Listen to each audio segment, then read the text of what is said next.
I have perused the comprehensive and erudite opinion authored by Honorable the Chief Justice of India, Dr. Dhananjay Y. Chandrachud, on the questions referred to this 9-judge bench.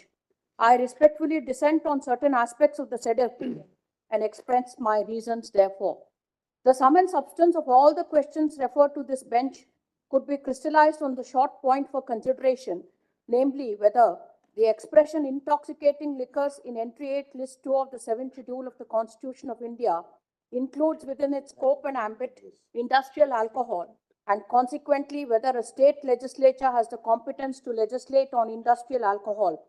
My short answer is that there is a lack of legislative competence in the state legislature when viewed from the constitutional framework and statutory framework of Industries Development and Regulation Act 1951, for short IDRA, passed by the Parliament on the strength of Entry 52, List 1 of the 7th Schedule, and having regard to Section 2 of the said Act, read with its various provisions and the first schedule thereto, particularly Item 26, which deals with fermentation industries other than potable alcohol. However, the discussion on scope and ambit of Entry 33A, List 3 of the 7th Schedule of the Constitution is distinct and shall be discussed later. Therefore, Synthetics and Chemicals Limited has been correctly decided by the 7th-judge bench of this court on the aspect of Section 18G of the IDRA occupying the field, and consequently whether the state legislatures are denuded of their powers on the content of the subject matter of the said section in the context of Entry 33A, List 3, as per the first part of Article 254(1), shall be adverted to later. I propose to discuss reasons for the aforesaid view. I have a lengthy judgment and therefore a lengthy index with 24 points, and they may be perused. Analysis. The survey of the aforesaid decisions of this court and their analysis clearly indicate the golden thread of continuity in all of them.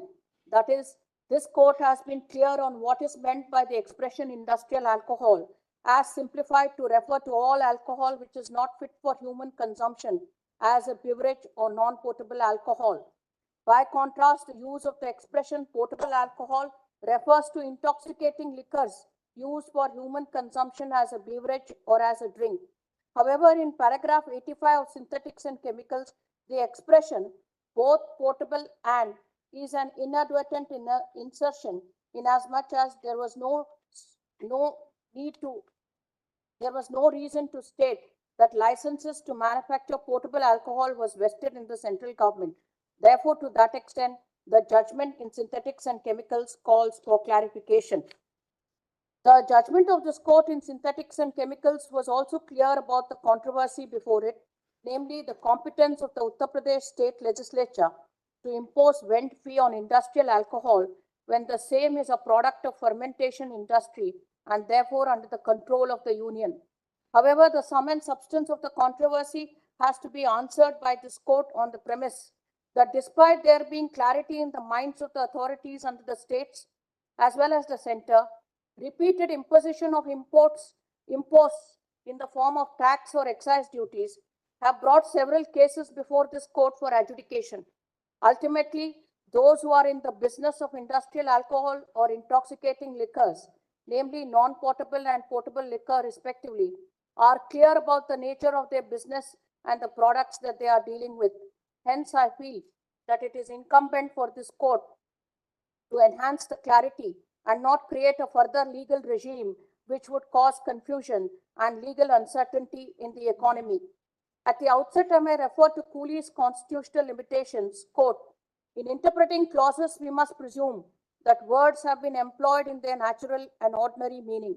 Says Chief Justice Marshall, quote, the framers of the Constitution and the people who adopted it must be understood to have employed words in their natural sense and to have understood what they meant, unquote.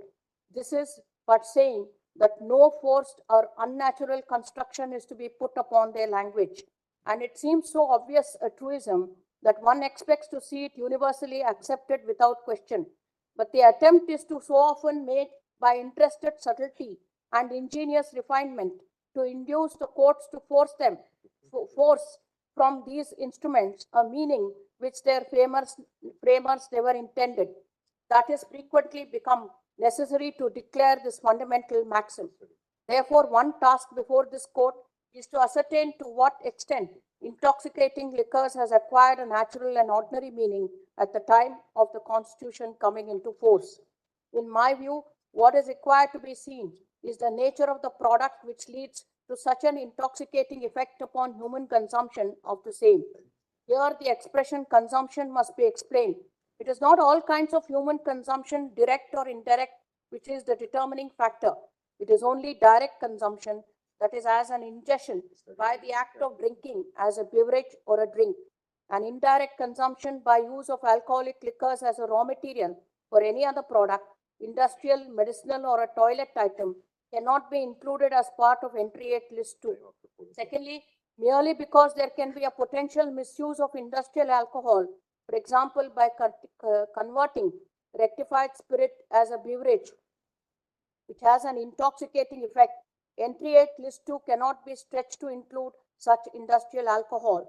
The prevention of abuse of industrial alcohol as a beverage is also covered under entry 8 list 2. Thus, what is carved out of fermentation industries in entry 24 list 2 is only intoxicating liquors used as a beverage and thus for direct human consumption. The said subject is placed in entry 8 list 2.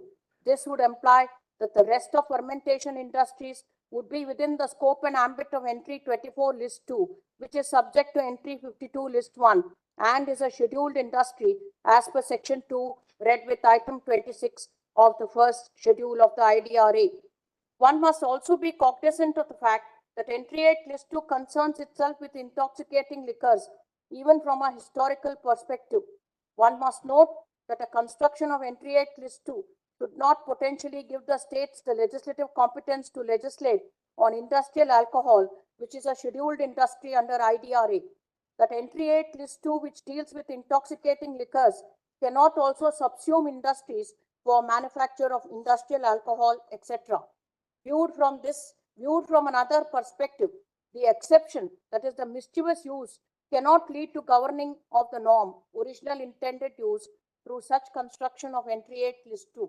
Put into practice, this would translate into legislative regulation of production, manufacture, possession, transport, purchase, and sale of the entire industry and product of industrial alcohol only because of its possible misuse or mischievous use. This reading would be tantamount to attaching to the constitutional intent an absurdity, that is, the part governing the whole, or in other words, bringing within the ambit of entry 8 list 2 something which is an exception as a main aspect of the entry. A power to legislate as to the principal matters specifically mentioned in the entry also includes within its expanse legislation touching incidental and ancillary matters. However, ancillary matters by a backdoor cannot be included within the entry beyond what is covered as the principal. Herein, the ancillary matter being prevention of mischievous use of industrial alcohol would be within entry 8 list 2, but industrial alcohol as such would not be included. Merely because industrial alcohol by a process can be converted to alcohol for human consumption as a beverage, that does not mean that the state legislature can regulate industrial alcohol. On the other hand, the states as per entry 8 have the power to regulate intoxicating liquors, which is for human consumption as a beverage, and is in that regard have the power to prohibit industrial alcohol being converted to alcohol for human consumption as a beverage. This is in order to protect the health of citizens, which is a direct principle of state policy and Article 47 of the Constitution, and in order to prohibit unauthorized use or misuse of industrial alcohol produced in the state from being converted and sold as intoxicating liquors meant for human consumption as a beverage. Then I have looked at the matter from another perspective. One of the contentions raised in this batch of cases is with regard to whether the central government has to, in fact, issue a notified order with regard to regulating the supply and distribution and trade and commerce of any article or class of articles relatable to any scheduled industry, so as to indicate that the state legislature cannot pass any legislation under entry 33A list 3. In my considered view, the fact that an industry is a scheduled industry under the IDRA would imply that at the time the central government is empowered to, at any time, the central government is empowered to issue a notified order providing for regulating the supply and distribution and trade and commerce of the products of such a scheduled industry.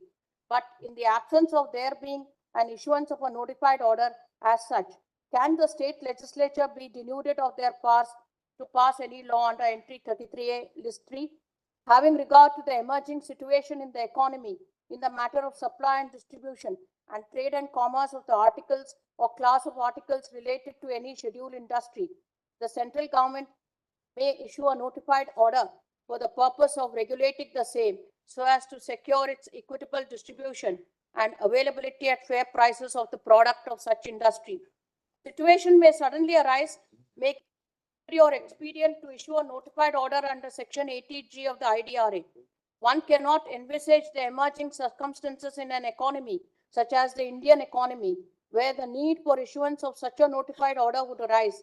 It could be, for instance, to curb hoarding and black marketeering of a particular article of a scheduled industry in order to stifle price rise. It could be for ensuring a minimum or maximum price for any article related to a scheduled industry, which is a raw material or ancillary input for a product or article of another scheduled or non-scheduled industry. Sudden rise in prices of commodities or articles relatable to any scheduled industry due to natural disasters, floods, famines, financial emergency, or such other reasons could necessitate issuance of a notified order under Section 80G of the IDRA. Of recent occurrence is the COVID-19 pandemic, which would have necessitated issuance of notified orders on certain articles relating to scheduled industry. The field of legislation must therefore be left open for the central government to act by issuance of a notified order as and when thought necessary or expedient to secure an object stated in the said provision. But can it be held that in the absence of any such notified order issued by the central government, the states could pass laws under entry 33A list 3? Would it lead to a legal confusion and an overlapping and contradiction?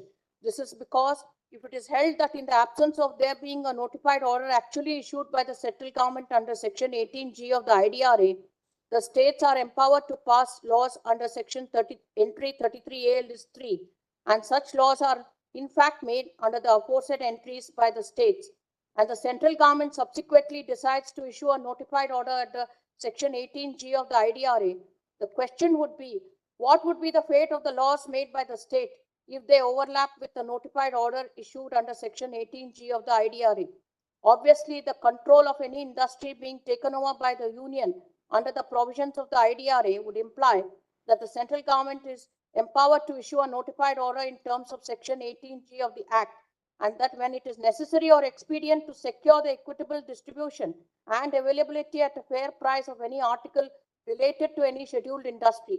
In such a case, the notified order being issued under 18G of the IDRA would have an overriding effect on the state's laws, if any made under entry 33A list 3 in regard to trade and commerce, etc. A law made by the state under any entry of list 3 or concurrent list is no doubt subject to Article 254 of the Constitution. However, entry 33A list 3 is a very unique entry in as much as the said entry would have to be read in the context of entry 52 list 1, which relates to IDRA, which is enacted by Parliament, and under the said entry, inter alia, Section 18G of the IDRA exists.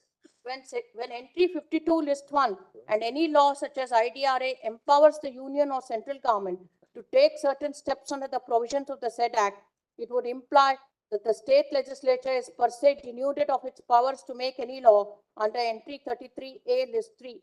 Applying the above interpretation, when once the central government has the powers under Section 18G of the IDRA in the matter of regulating supply, etc., then the field has been occupied by the central government to issue notified orders as and when necessary.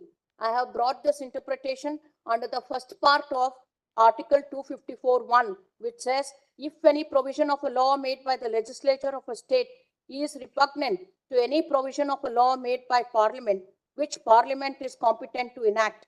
In this case, the IDRA is a law which has been made by the Parliament. Therefore, I have said from 110/1953, the field has been occupied. Now, in This is what in paragraph 85, synthetics and chemicals also says, where it says the state cannot claim that under entry 33 of list 3, it can regulate industrial alcohol as a product of the scheduled industry because the union under section 18G of the IDR has evinced a clear intention to occupy the whole field. The aforesaid observation, which has led to a reference to this 9th bench, has to be considered in light of entry 52 list 1, entry 33A list 3 and section 18G of the Act. Then I have given the principle of the doctrine of occupied field with regard to Article 254, first part, subclause 1, and the application of the doctrine of occupied field is a technique adopted by the constitutional courts in order to ensure that there is no potential conflict that could arise between the state laws and the existing parliamentary law, having regard to the nature of the legislative powers, their importance in the socio-economic sphere of governance in the country, and such other considerations. I have also referred to the judgment Ma Aparam Kuri of the 5 judges bench, and I have said that the states are denuded of their powers under entry 33A list 3 insofar as scheduled industry is concerned. Then I have said, without going into the other aspects of the case, in my view, this court was not right in holding that since no order was issued by the central government under section 18G of the IDRA, the legislative field was open to both the central as well as the state governments to take action. That portion of the judgment in Tikaramji, in my view, is not correct. Chand, State of West Bengal versus Union. Then I have said something about importance of industrial alcohol in the Indian economy. It is necessary to note the importance of industrial alcohol in the Indian economy. Industrial alcohol is important to Indian economy for it is used in at least 2 sectors. One, as a key feedstock for production of various chemicals in the chemicals industry, and 2, as liquid fuel to be blended with petrol. As regards the chemical industry, the 22nd 5-year plan 2012 to 2017 of the Planning Commission notes that alcohol-based chemical industry occupies an important place in the Indian chemical industry and is a key contributor to the growth of the sector. It also notes the several alcohol-based chemical industries such as in synthetic yarn, drugs, pharmaceuticals, agrochemical, personal care products, dyestuffs, pigments, etc. Then with regard to the contribution of ethanol blended with petrol, EBP program of the Government of India, I have referred to the unstart question of 20th December 2023, where the Minister of State for Ministry of Consumer Affairs, Food and Public Distribution has said as to how the Government of India has been implementing EBP programs and has fixed the target of 20% blending of ethanol with petrol, and how the capacity must increase from up by in 2025 to 1700 crore liters for the meeting the target. Then I have given the Ministry of Petroleum and Natural Gas, Government of India, their ethanol-based growth story. Then I have also referred to Sarkaria Commission report when it comes to these important principles, where I quote again, if the principles of union supremacy are excluded from Articles 246 and 254, it is not difficult to imagine its deleterious results.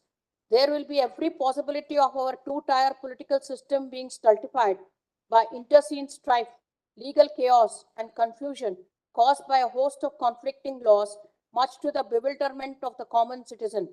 The federal principle of unity in diversity will be very much a casualty. The argument that the states should have legislative paramountcy over the union is basically unsound. It involves a negation of the elementary truth that the whole is greater than the part. My opinion basically goes in favor of parliamentary supremacy, subject to whatever has been clearly reserved for the states under list 2. Then I have given my conclusions on interplay of legislative entries. Then I have given effect of overruling synthetics and chemicals. To the effect of overruling India Cement, I had 8 reasons, but here I have 9 reasons as to what would happen. And ninthly, I would say the Amendment Act 2016 has brought much needed clarity on the issue and is the correct position of law compatible with the scheme of legislative competence as under our Constitution. I have already held that merely because industrial alcohol can be easily manufactured into or misused to becoming industrial alcohol would not grant states the competence to wholly regulate industrial alcohol. State legislatures only have legislative competence over what is intoxicating liquor as a beverage.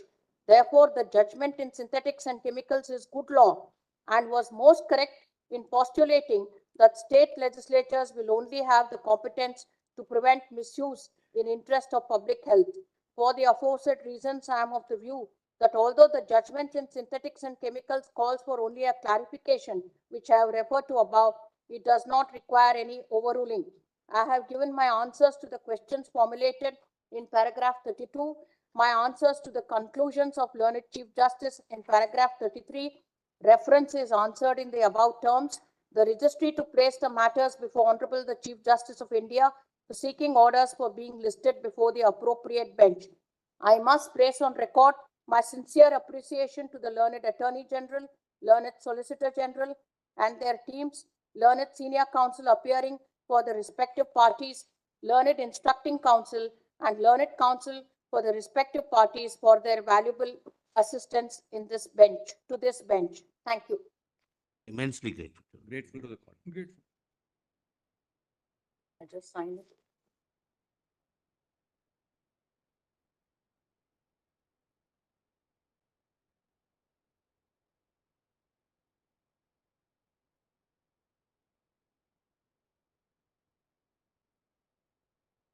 Last word on the matter to my learned brother, Justice Rishikesh Roy, with your permission on both sides.